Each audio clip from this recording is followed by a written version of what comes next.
Hello दोस्तों, स्वागत करते हैं आपका हमारे यूट्यूब चैनल में। बढ़ते हैं 5 जनवरी की सेकंड शिफ्ट की तरफ।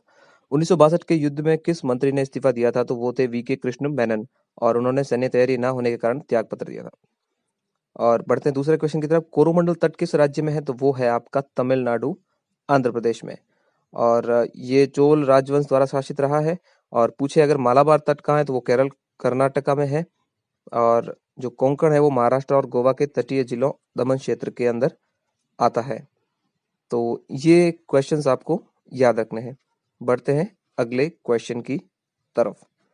अगला क्वेश्चन है आपका, चंद्रयान 2 किस रॉकेट से लॉन्च किया गया था? तो वो थे GSLV Mark 3 M1। तो रॉकेट का नाम पूछा है। और अगर पूछे आपको कि प्रज्ञान विक्रम लैंडर किससे गया था, तो वो प्रज्ञान रोवर से। और इसकी लॉन्च डेट थी 22 जुलाई। लॉर्ड डलहौजी ने किस जगह को चेरी की उपाधि दी थी? तो the kingdom of Awadh, Awadh को उन्होंने चेरी की उपाधि दी थी। और उन्होंने इस राज्य का वर्णन करते हुए कहा था कि एक चेरी जो एक दिन हमारे मुंह में गिर जाएगा। तो ऐसे कहकर इन्होंने अवध को चेरी की उपाधि दी थी। तो ये भी आपके सवाल आपको आ सकता है वापस से। कितने डिग्री सेंटीग्रेड तापमान बढ़ने पर अभिक्रिया का वेग दोगुना हो जाता है? तो दोस्तों 10 डिग्री टेम्परेचर आपकी वृद्धि होगी तो आपकी जो रिएक्शन है उसकी स्पीड है वो डबल हो जाएगी। तो ये आपको याद रखना है। अगला है, संगाई फेस्टिवल किस राज्य में मनाया जाता है? तो वो है मणिपुर। मणिपुर राज्य के अंदर संगाई फेस्टिवल मनाया जाता है। जीएसटी कब लागू हुआ था? तो वो आपका हुआ था 1 जुलाई 2017 को 101वें संशोधन में। अगला क्वेश्चन है, माजुली द्वीप किस नदी पर है? तो असम के ब्रह्मपुत्र नदी के एक बड़ा नदी द्वीप है, उसके मध्य में बसा हुआ है। गरीबी हटाओ का नारा किसने दिया था? वो इंदिरा गांधी ने दिया था। गरीबी हटाओ देश बचाओ 1971 में। अगला है कि अंतर्राष्ट्रीय योग दिवस कब मनाया जाता है? 21 जून। और 21 जून 2015 को ये पहली बार मनाया गया है। और इसकी पहल प्रधानमंत्री मोदी ने 27 सितंबर 2014 को संयुक्त राष्ट्र की महासभा में भाषण में की थी। थीम भी पूछी जाती है। 2019 योगा डे की थीम थी योगा फॉर क्लाइमेट एक्शन। और 2020 की थीम है yoga for health, yoga at home. तो आपको जो भी डेज पूछा जाता है उसकी थीम भी आपको याद रखनी चाहिए। थीम से भी सवाल आ सकता है। तो 2020 की थीम भी आप याद रखें, रिपीट हो सकता है सवाल, yoga for health, yoga at home. बढ़ते हैं अगले क्वेश्चन की तरफ। अगला क्वेश्चन है, भारत में प्रथम रेल कब चली थी? तो 16 अप्रैल 1853 को बोरीबंदर बॉम्बे से थाने के बीच में 34 किलोमीटर चली थी। वो पहली यात्री ट्रेन थी जो भारत में चली थी। और सवाल में कंफ्यूजन है, हो सकता है विश्व में प्रथम रेल भी पूछ सके। तो विश्व में प्रथम रेल चली थी 1825 में, वो इंग्लैंड के अंदर चली थी।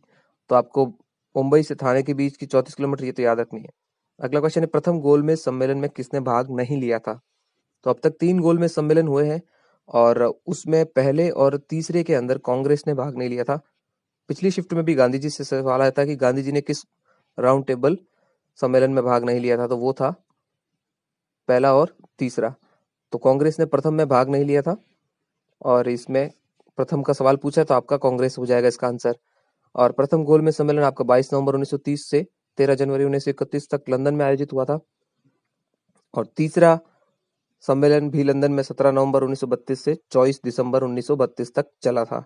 तो कांग्रेस ने इन दोनों का ही बहिष्कार कर दिया था, इसमें सम्मेलन में भाग नहीं लिया था।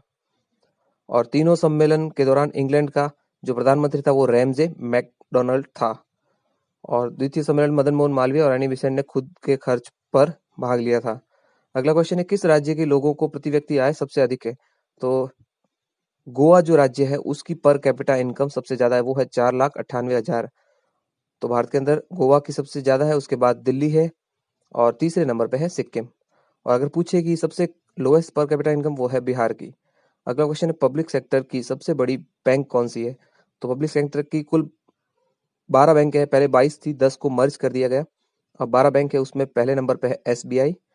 और उसके बाद है पंजाब नेशनल बैंक। और उसको मर्जर करने के बाद ये अपना ओरिएंटल बैंक और यूनाइटेड बैंक भी मर्ज होकर PNB बन गई है। तो दूसरे पे PNB, तीसरे पे बैंक ऑफ बड़ौदा, चौथे पे कैनरा बैंक।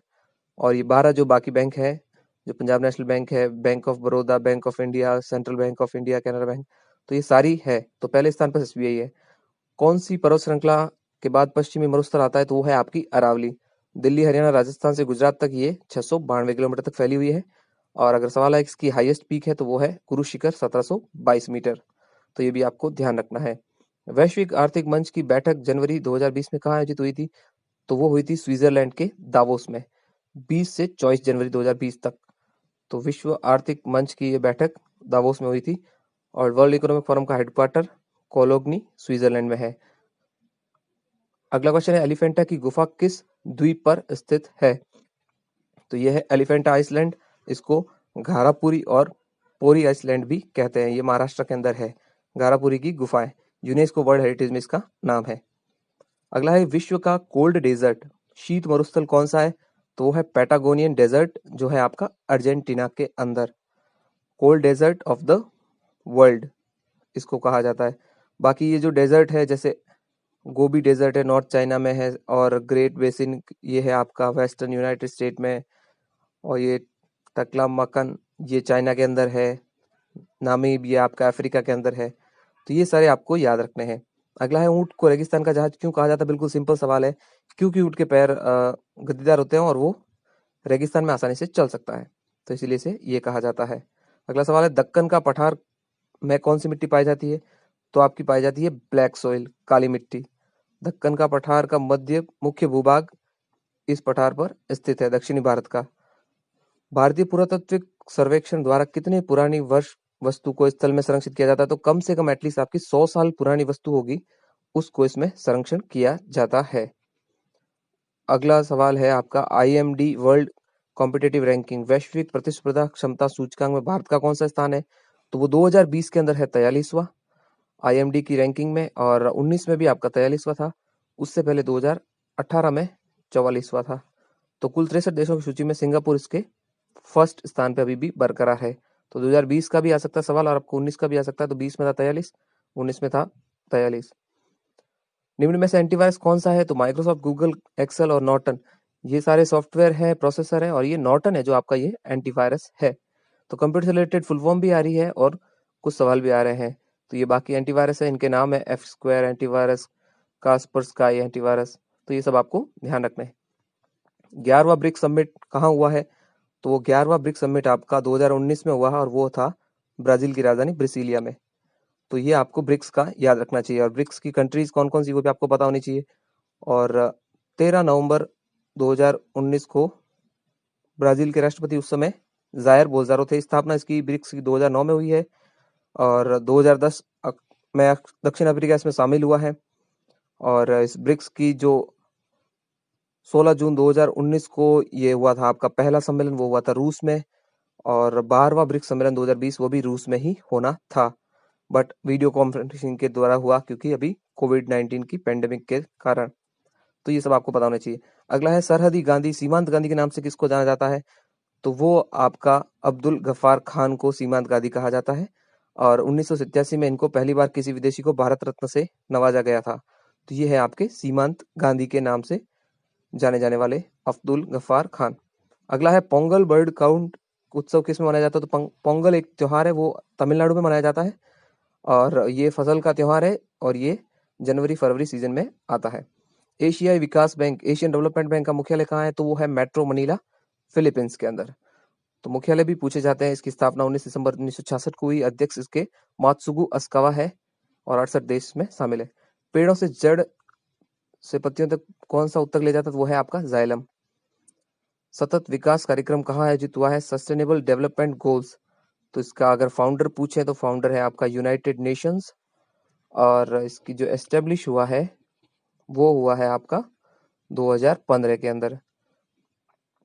तो SGD इंडिया इंडेक्स में इंडिया इंडेक्स जारी किया जाता है। इसमें 2019 में फर्स्ट रैंक पे आपका केरल रहा है, और नीति आयोग आपका ये सतत विकास का कार्यक्रम आयोजित करता है। चौथी बौद्ध संगति किस राजा के काल में हुआ था? चौथी बौद्ध संगति तो कनिष्क कुषाण वंश के काल में ये हुआ था। तो कश्मीर के कुंडल वन में हुई थी। इसकी अध्यक्ष थे वसुमित्र और उपाध्यक्ष थे अश्वघोष। तो ये बौद्ध धर्म से रिलेटेड सवाल आया है, और दो संप्रदाय है इनके, हीनयान और महायान। और प्रथम बौद्ध संगति की बात करें तो राजगृह सप्तवर्णी गुफा 483 ईसा पूर्व को हुआ था, और उस समय शासनकाल था आपका अजात शत्रु का हर्यक काल में। चौथा पूछा है तो कुषाण का होना चाहिए। आपको वैसे चारों का ध्यान में होना चाहिए। हो सकता है इसका, जैसे द्वितीय का पूछ ले अगली शिफ्ट में। द्वितीय बौद्ध संगति वैशाली में हुई थी 383 ईसा पूर्व में। अध्यक्ष साबक मीर थे और ये आपका शिशुनाग वंश का शासनकाल था। तृतीय पाटलिपुत्र में 251 ईसा पूर्व में। अध्यक्ष मोगलीपुत्तिस था और अशोक मौर्य काल में था। भोजन के पाचन में सहायक ऑप्शन लार ग्रंथि। लार में एंजाइम होता है तो भोजन में सहायक होती है लार ग्रंथियां। अल्टीमीटर, बैरोमीटर, थर्मोमीटर, इन तीनों को क्या कहा जाता है? तो ये तीनों मापन यंत्र है। और बैरोमीटर आपका जो एटमॉस्फेरिक प्रेशर होता है उसको नापता है। थर्मोमीटर आपका टेम्परेचर मापता है। और ये जो अल्टीमीटर होता है ये ऊंचाई के मापन में, अल्टीट्यूड मापने में काम आता है। ओजोन के एक अणु में कितने ऑक्सीजन होते हैं? तो O3 होता है ओजोन, तो उसमें 3 हो गए आपके। और उसका मॉलिक्यूलर वेट हो गया 48 ग्राम पर मोल। दूरसंचार से संबंधित ADSL की फुल फॉर्म, एक ना एक फुल फॉर्म आती है, तो इसका है एसिमेट्रिक डिजिटल सब्सक्राइबर लाइन। 1974 में हुई रेल हड़ताल का नेतृत्व कौन कर रहे थे? तो उसका नेतृत्व जॉर्ज फर्नांडिस ने किया था। वो उस समय के इंडिया रेलवे मेंस फेडरेशन के अध्यक्ष थे। और ये अब तक की सबसे बड़ी हड़ताल है, 20 दिन तक चली थी और 17 लाख कर्मियों ने इसमें भाग लिया था। तो ये आपको ध्यान रखना है। अगले क्वेश्चन है, संयुक्त राष्ट्र की समीक्षा इकाई का क्या नाम है? तो उसका नाम है जॉइंट इंस्पेक्शन यूनिट। और इसकी एस्टेब्लिशमेंट हुआ था 22 दिसंबर 1976 को। तो ये जनरल असेंबली थी यूनाइटेड नेशंस की। तो ये आपको इसमें ध्यान रखना है, जॉइंट इंस्पेक्शन यूनिट इसको कहा जाता है। अगला सवाल है, भारतीय सरकार अधिनियम 1935 से संबंधित। तो ये 36-37 सवाल हुए हैं, जिसमें 36 सवाल एग्जैक्ट ये मिले हैं हमें। तो इनसे रिलेटेड सेम भी रिपीट हो सकते हैं और इसी टॉपिक से रिलेटेड क्वेश्चन भी आपको रिपीट हो सकते हैं। तो आपको ये सवाल तो बिल्कुल पढ़ के ही जाने हैं। और इससे रिलेटेड जैसे गोलमेज सम्मेलन हो गया और भी कुछ हो गए, तो वो सब आप एक बार पढ़ के जाएं तो आपके लिए अच्छा भी होगा, यूजफुल भी होगा। जॉइंट इंस्पेक्शन यूनिट 22 दिसंबर 76 जनरल असेंबली, ये आपको याद रखना है। भारतीय सरकार अधिनियम 1945 से संबंधित, तो डायआर्ची, यूनिवर्सल टेरिटरी और प्रोविंशियल ऑटोनॉमी। तो ये प्रांतों को स्वायत्तता, पृथक पहचान, विधि बनाने का दायित्व और लागू करने का अधिकार देता है। परिसंघीय संविधान का प्रारूप और द्वितीय सरकार का प्रावधान निर्धारित करता है। तो ये आपको याद रखना। अगला है कि किसी कोशिका का 2 भागों में विभाजित होकर 2 नई कोशिका का निर्माण करना क्या कहलाता है? तो वो होता है आपका द्विखंडन, उसको कहते हैं बाइनरी फिशिंग। जो 2 कोशिकाओं, मतलब एक कोशिका का 2 भागों में विभाजित होकर 2 नई कोशिका बनाने को कहते हैं द्विखंडन, बाइनरी फिशिंग। उदाहरण है इसका अमीबा, पैरामीशियम, लेशमेनियम। तो ये भी आपके साइंस से जुड़ा हुआ सवाल है, तो आपको ये भी ध्यान होना चाहिए। और मुकुलन की प्रक्रिया, एक छोटा अंकुर जनक जीव और ये बन जाता है, ऐसे शरीर को विकसित करता है। और हाइड्रा यीस्ट मुकुलन होता है। और बहुविखंडन, जिसमें एक प्रक्रिया में जनक कोशिका कई नए जीवों के निर्माण में विभाजित होती है, तो उसका उदाहरण है प्लाज्मोडियम।